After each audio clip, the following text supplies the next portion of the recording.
Me llamo Rosaura Salazar. Tengo 64 años. La gente suele decir que mi voz suena más joven por teléfono. Tal vez porque aún intento comenzar cada día con un propósito. Esta mañana, ese propósito era manejar hasta Puerto Escondido, a la casa que mi esposo y yo compramos hace 20 años. Una casa que haya estado en silencio desde que él se fue. La carretera brillaba bajo el calor del amanecer. El musgo español colgaba sobre los árboles, rozando el tejado de mi coche como un susurro. Había empacado artículos de limpieza, un juego de llaves de repuesto y los documentos del contrato de renta que mi abogado había preparado. Se sentía bien planear de nuevo, hacer algo práctico con el pasado. Cuando la radio empezó a sonar un jazz suave, tamborileé los dedos en el volante. La música me recordaba los domingos por la mañana café, pintura fresca, mi esposo leyendo el periódico en el porche que ahora iba a repintar. Al cruzar el puente sobre el río Huatulco, las gaviotas volaban en círculos sobre el agua, destellos blancos contra el cielo. A lo lejos, apareció el contorno de la casa, una cabaña pintada de amarillo pálido, escondida entre pastos marinos y el viento salado. Reduje la velocidad cuando las llantas tocaron la grava del camino. El aire olía a marisma y océano, familiar y limpio. Por un momento, una paz profunda se asentó en mi pecho. Entonces noté algo fuera de lugar, un triciclo rojo pequeño junto a los escalones. Con cintas descoloridas por el sol en el manubrio. ¿Habían estado jugando niños aquí antes? No lo había notado hasta ahora. Dejé el motor encendido, con el corazón tranquilo pero curioso, y tomé mis llaves. Desde el interior, un sonido suave se filtraba a través de las paredes, risas delicadas, de esas que no pertenecen a una casa vacía. Las risas se volvieron más claras mientras subía los escalones del porche. Un segundo juguete, un oso de peluche al que le faltaba un ojo. Yacía medio enterrado en la arena junto al marco de la puerta. Puse la palma en la perilla. Giró con facilidad. ¿Me olvidé de cerrar esta vez? ¿O alguien usó la llave que dejó Antonio? Mi respiración se volvió más lenta, como si mi cuerpo entendiera algo que mi mente aún rechazaba. Adentro. El aire no olía como la casa que dejé hace meses. Comida frita, crayones y algo dulce pero rancio, tal vez jarabe, impregnaban el ambiente. Las paredes blancas que recién había pintado estaban manchadas con huellas pequeñas. En la mesa de centro había medio sándwich y un vaso plástico rosa goteando jugo sobre la madera.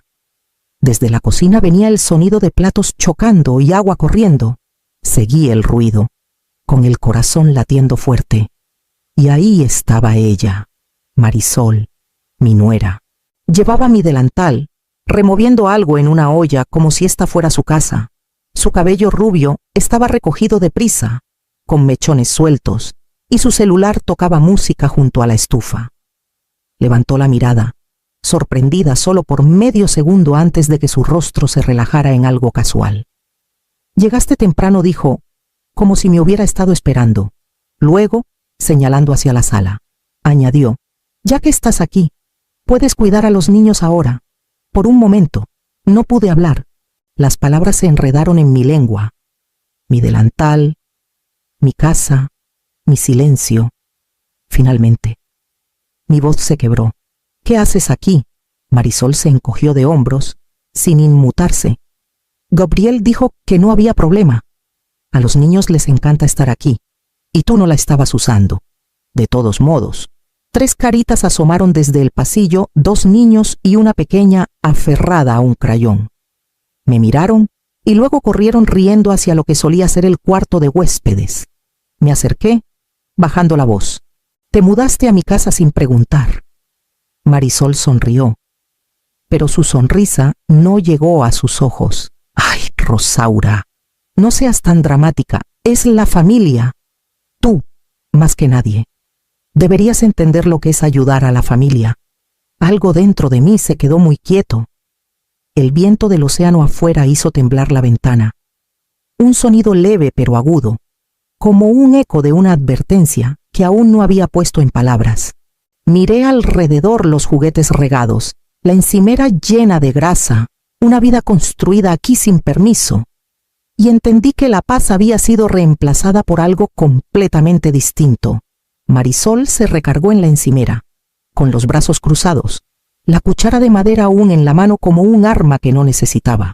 «Tienes 2 casas», Rosaura dijo con ligereza, aunque había un filo en su tono. «Nosotros no tenemos nada. El contrato de Gabriel terminó, y con su nuevo trabajo en Ciudad de México, tenía sentido quedarnos aquí un tiempo. Ni siquiera la estabas usando». Miré alrededor las paredes manchadas, los cojines volteados, la pila de platos en el fregadero. Cada centímetro de la casa se sentía mal, como si alguien hubiera reescrito mi vida con crayones. «No tenías derecho a mudarte», dije, con la voz firme pero baja. Ella se encogió de hombros. «No es como si hubiéramos forzado la entrada. Vi una llave de repuesto en ese cajón la última vez que vine», dijo, intentando sonar casual. Señaló hacia el aparador junto a las escaleras, donde había encontrado las cartas y recuerdos de Antonio hace meses. Recordé que estaba ahí, así que, técnicamente, no invadimos. Por un segundo no pude respirar. Esa llave no se había tocado desde el día que lo enterré. Se suponía que debía quedarse así, como un símbolo de confianza, de algo terminado. Las risas de los niños resonaban desde el pasillo, libres y salvajes, llenando el espacio que antes guardaba tardes tranquilas y el murmullo de jazz antiguo. Mis dedos se apretaron contra el respaldo de una silla. «Necesitan irse hoy». «Marisol», dije, «les daré tiempo para recoger sus cosas». Su boca se abrió. «¿Hablas en serio? ¿De verdad estás echando a tu propia familia? ¿Qué clase de persona hace eso?» «Una persona cansada de que se aprovechen de ella». Ella soltó una risita burlona. «Eres una fría». La palabra golpeó el aire como una bofetada. Pero no me inmuté. En cambio, la enfrenté por completo. «Poner límites no es crueldad», dije en voz baja. «Es la única razón por la que el amor puede sobrevivir». El rostro de Marisol se endureció. Por primera vez, vi no confusión sino desafío. Supe entonces que esto era solo el comienzo. Esa noche, me senté a la mesa de la cocina con mi celular junto a una taza de té frío.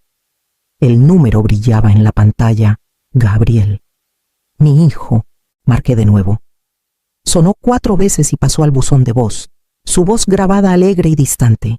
«Gabriel, ¿soy yo? Mamá. Llámame en cuanto puedas, es importante». Terminé la llamada y esperé. Pasaron 10 minutos, luego 20, afuera. El viento golpeaba las ventanas, trayendo el sonido de la marea.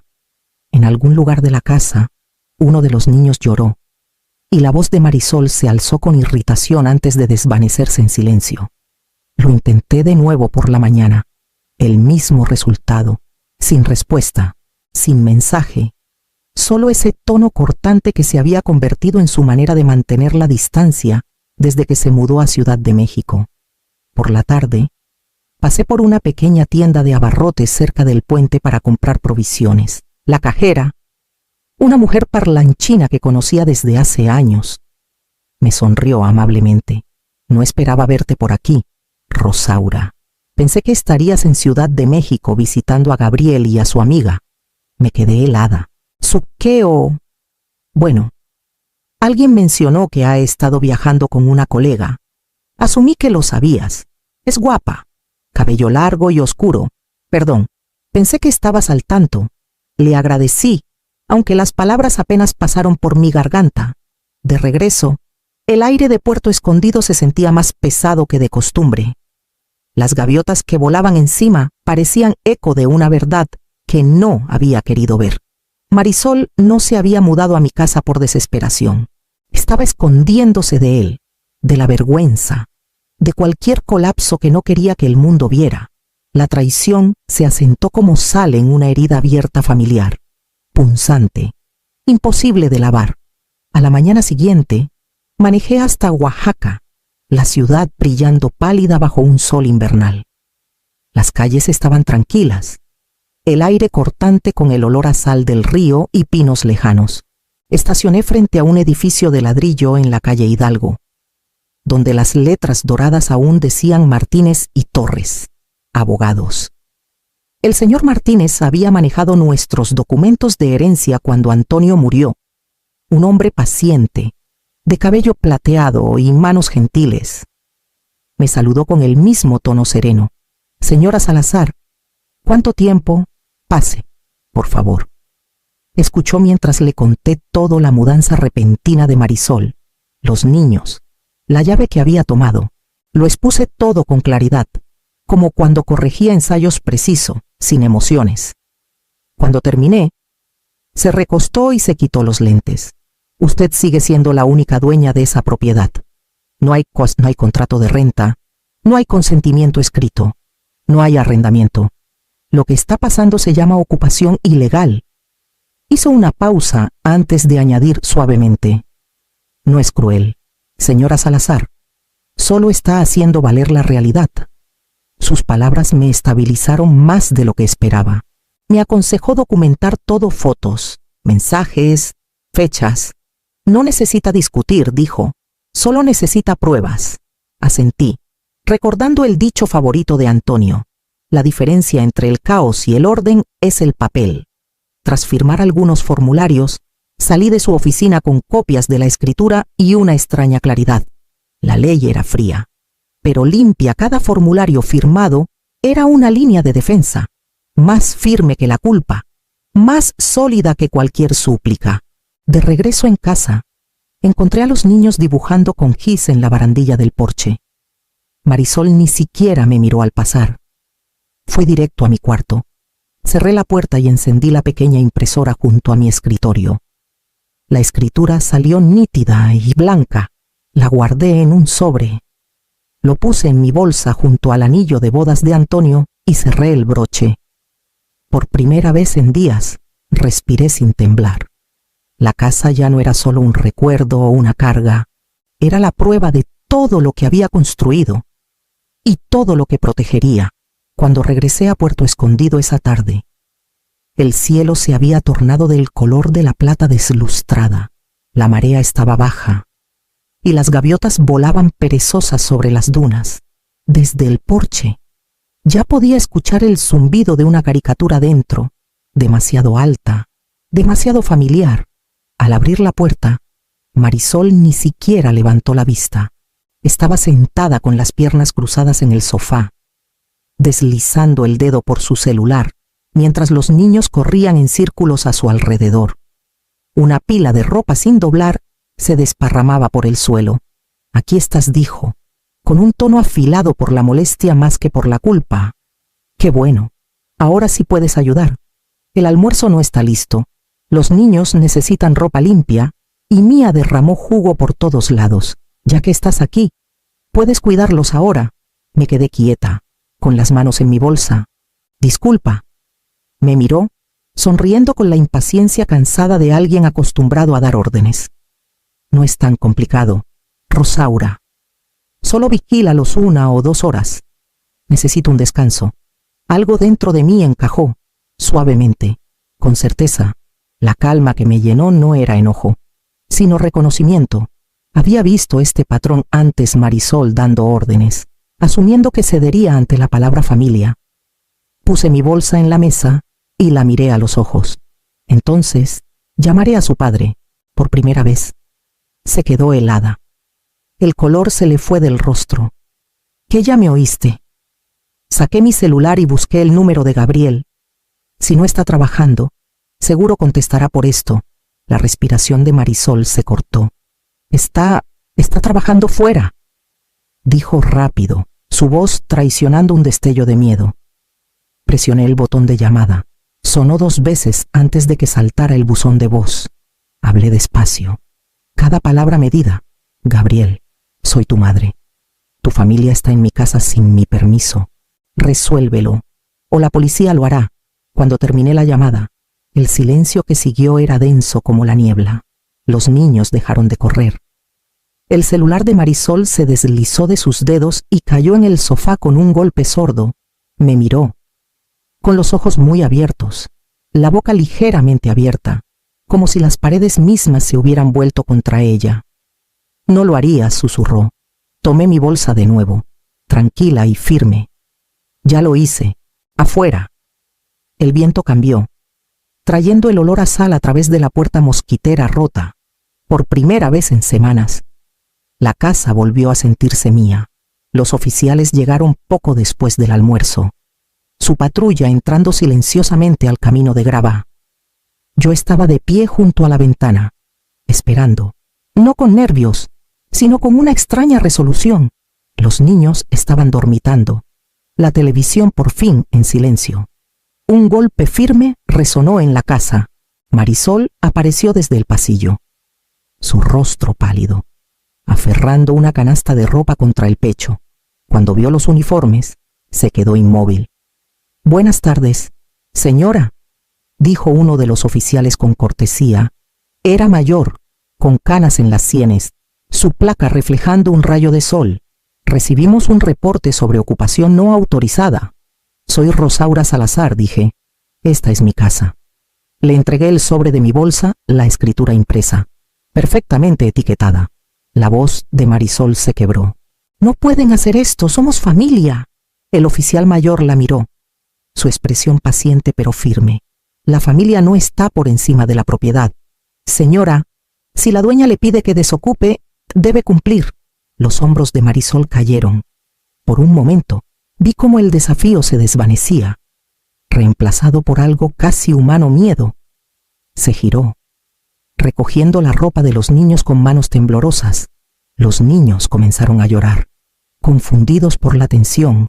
La pequeña Mía se aferró a la pierna de su madre, preguntando qué pasaba. Me arrodillé junto a ella, alisándole el cabello. «Todo está bien, pequeña. Vas a irte a casa con tu mamá». Mi propia voz me sorprendió. Tembló solo en los bordes. Marisol metió ropa en una bolsa de plástico, sus movimientos torpes. «Lo arruinaste todo», susurró, sin mirarme. «Gabriel nunca te lo perdonará». Me puse de pie, con las palmas frías. «Eso es entre tú y él». Los oficiales la guiaron suavemente hacia la puerta, uno cargando las cosas de los niños, el otro sosteniendo la puerta abierta. La casa se volvió más silenciosa con cada paso que daban. Cuando el último niño cruzó el umbral, el oficial mayor me dio un pequeño asentimiento. «Nos aseguraremos de que salgan de la propiedad en paz, señora Salazar». «Gracias», logré decir. La puerta se cerró suavemente tras ellos. Solo quedó el sonido del mar, un ritmo bajo y constante contra la orilla. Agarré el respaldo de una silla para estabilizar mis manos, respirando en el vacío que dejaron. No era triunfo lo que sentía, era algo más cercano al alivio y algo más pesado que el arrepentimiento. Pasaron 3 días antes de que el teléfono sonara. La pantalla se iluminó con el nombre de Gabriel, y por un momento casi lo dejé ir al buzón. Cuando contesté, su voz llegó cortante, a la defensiva. «Mamá». «¿Qué demonios pasó, Marisol? Dice que llamaste a la policía. Hiciste que sacaran a los niños de la casa». «De nuestra casa». Cerré los ojos, manteniendo mi tono tranquilo. «No es tu casa, Gabriel, es la mía. Siempre lo ha sido». Exhaló con fuerza. «Pudiste haberme llamado primero. No tenías que avergonzarla así». Caminé hacia la ventana, observando cómo la luz de la marisma se movía sobre el agua. «Te llamé», dije en voz baja. «No contestaste». Antes de que pudiera responder, toqué la pantalla del teléfono y reproduje el mensaje guardado. La voz de Marisol llenó la habitación. Risas, descuido, el sonido de una mujer que pensó que había ganado. «Tu madre no dirá nada. Nunca lo hace.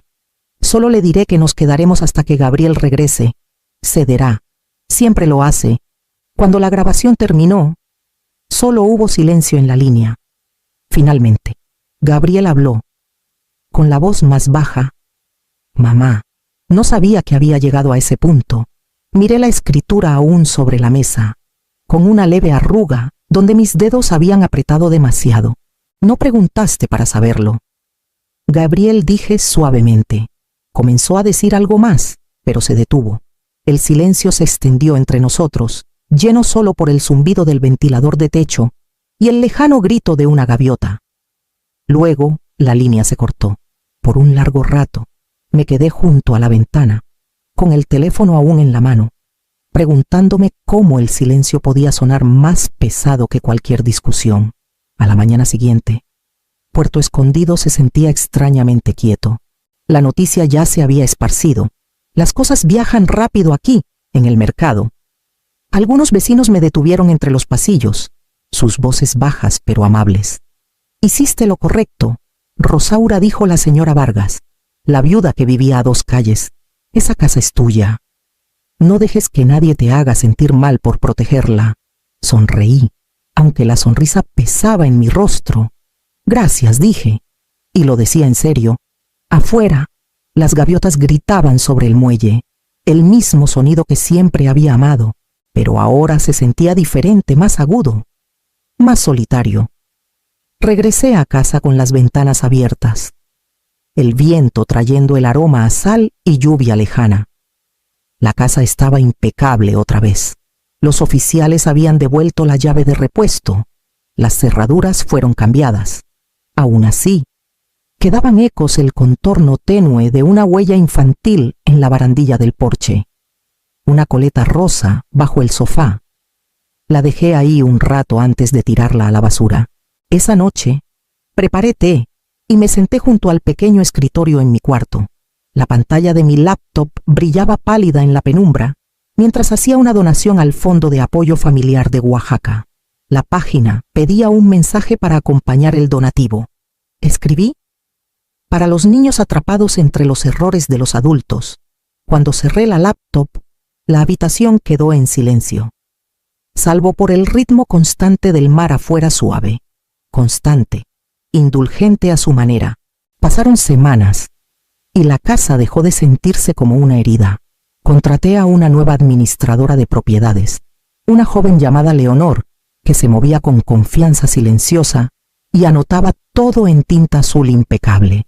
Juntas, recorrimos cada cuarto, revisando pintura, accesorios y cerraduras.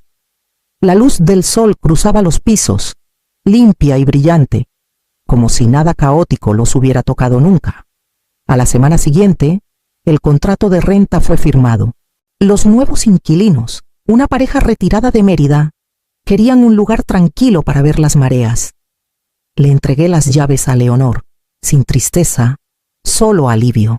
La casa estaba lista para vivir de nuevo, y yo también. De regreso en Oaxaca, encontré un ritmo. Los martes y jueves enseñaba clases de alfabetización en el centro comunitario. Mis estudiantes eran adultos nerviosos, trabajadores, esperanzados. Ayudarles a encontrar palabras de nuevo me recordaba que incluso las cosas rotas pueden restaurarse con paciencia. Una noche, regresé a Puerto Escondido para recoger las últimas cajas que había guardado en el cobertizo. El sol se hundía, tiñendo el río de oro. Me quedé en el porche donde Antonio alguna vez colgó el farol, el que insistió que duraría más que nosotros dos. Cuando llegó la oscuridad, encendí el interruptor. La bombilla brilló suavemente contra las tablas, cálida y firme. «Esta luz ya no es para esperar», susurré. «Es para la paz». Mi celular vibró horas después un mensaje de Gabriel. «Mamá, gracias por mantenerte firme». Lo leí 2 veces. Luego puse el teléfono boca abajo en la barandilla. El aire olía a sal y madreselva. Más allá de la marisma, el agua brillaba silenciosamente, llevándose el día. Me quedé ahí hasta que el último color se desvaneció. Con la luz del porche firme contra la noche,